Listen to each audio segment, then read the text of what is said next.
Welcome to the Explainer. Imagine just for a second that you're a detective. But instead of testing for fingerprints at some crime scene, you're investigating stories. You're analyzing different angles, and you're uncovering the hidden methods behind how messages are delivered to us every single day. Well, today, we're mastering the art of genre comparison. Because you see, whether you're reading a textbook, scrolling through a newsfeed, or getting totally lost in a graphic novel, the way a story is told is honestly just as important as the story itself. Here's our roadmap for today's journey. We'll be looking at: what is genre comparison? 2. Why does it matter? 3. Structuring your essay. 4. Real-world matchups. 5. Discernment and fairness. And 6. Education and morality. Okay, let's dive right into this with Section 1, what is genre comparison, shaping meaning and experience? So at its core, comparing genres means showing exactly how different forms of writing use content, style, and purpose differently to shape a story's meaning and the reader's experience. Basically, it's the amazing discovery of how the format of a text completely changes how we feel and how we understand a message. Think about it. If I tell you a story about a historical event using a rhythmic, emotional poem, you're going to experience that entirely differently than if I just hand you a textbook chapter filled with dry dates and facts, right? The genre literally dictates the experience.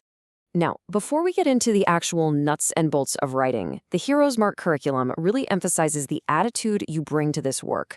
It references Colossians 3:23, advising students to work at it with all your heart, as working for the Lord, not for human masters. So, in this framework, analyzing texts and writing essays isn't just about, trying to impress a teacher or snag a good grade. It's really about building a spiritual and mental foundation by applying yourself fully and working with all your heart. Moving right along to Section 2, why does it matter? And spoiler alert, it goes way beyond the test. Listen, being able to compare genres is a real-life superpower. It is absolutely not just about passing an exam. It's about communicating clearly about the media we consume every single day. Because when you understand how different genres work, you understand how media influences us. It helps you ace debates because you can instantly see how an opponent is framing their argument. And most importantly, it equips you to make incredibly smart, informed decisions in the real world. So the crucial point is how we actually put this into practice. Let's hit Section 3, structuring your comparison essay, the how-to guide. Building a great essay is kind of like building a house. First, you need a front door, and that's your introduction. You've got to clearly name the two works and their specific genres right out of the gate so your reader knows exactly where they're going. Next are the rooms of your house, the body paragraphs. This is where you compare and contrast based on specific points. Are you looking at the purpose, the mood, maybe the tone, the audience, or the style? Pick your focus. Finally, you need the roof that ties the whole shebang together, your conclusion. And hey, don't just repeat yourself here. Actually sum up the big picture of what you've learned from putting these two genres side by side. Okay, if you remember nothing else about writing today, remember this pro tip. Please, ditch the vague general statements. Writing the poem and the article are different tells your reader absolutely nothing. You have to be that detective we talked about earlier. Bring the evidence. Use specific examples, pull direct quotes right out of the text, and use clear reasoning to explain exactly how they are different and why that difference actually matters to the reader. You got to prove your case. Let's see this in action. Section 4, real-world matchups, comparing different lenses. To really get the hang of this, think of different genres like putting completely different lenses on a camera. You're looking at the exact same subject, but you're seeing it in entirely new ways. Let's say our topic is homelessness. If we look at a poem about homelessness, the writer is going to use vivid imagery and powerful metaphors. They are appealing directly to your emotions. But if we read a news article on that exact same topic, we're going to see statistics, expert interviews, and appeals to hard facts. And this brilliantly illustrates the point. They both cover the same issue, but the poem hits our hearts while the article hits our minds. Let's try another one, a documentary versus a memoir. A documentary uses compelling visuals and voiceover narration to give you a broad, big-picture context of a historical event or a social issue. It's the wide-angle lens, right? A memoir, on the flip side, is written entirely from a first-person perspective. It pulls you directly into someone's personal, inner thoughts.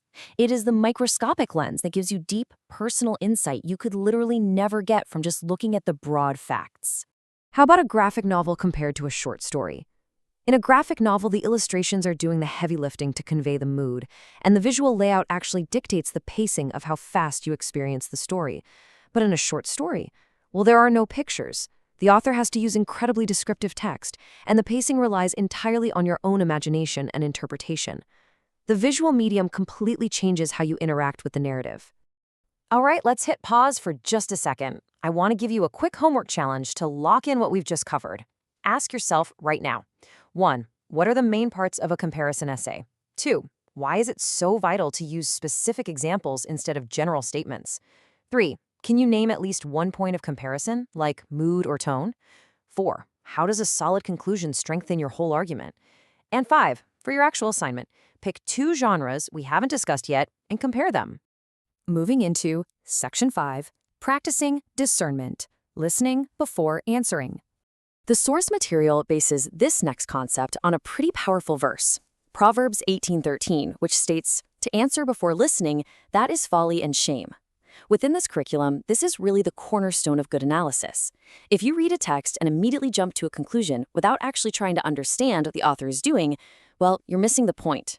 Good writing and excellent analysis fundamentally require patient, dedicated listening first. So how does this look in practice? Well, before you form your final conclusions in your essay, you need to fully consider 3 things: the message, the method, and the heart behind each work.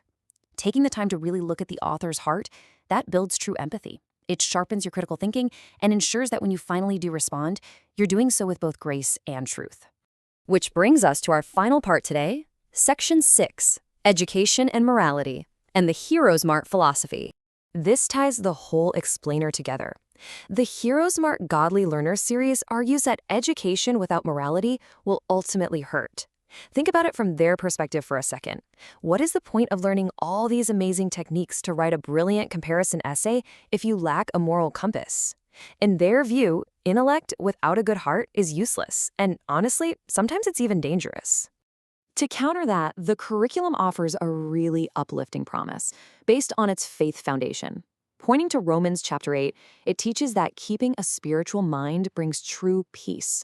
According to the source, when you analyze the world with both a razor-sharp mind and a moral heart, you experience a clarity that you just can't get from textbooks alone. So I'm going to leave you with this final thought to ponder. You now have the tools to be a master detective of genres, and you know the importance of guarding your heart and mind. So how will you use your education, your awesome new writing tools, and your discernment to make choices that heal rather than hurt? The world absolutely needs your sharp mind and your good heart. Thanks so much for joining me on The Explainer today, and hey, happy writing.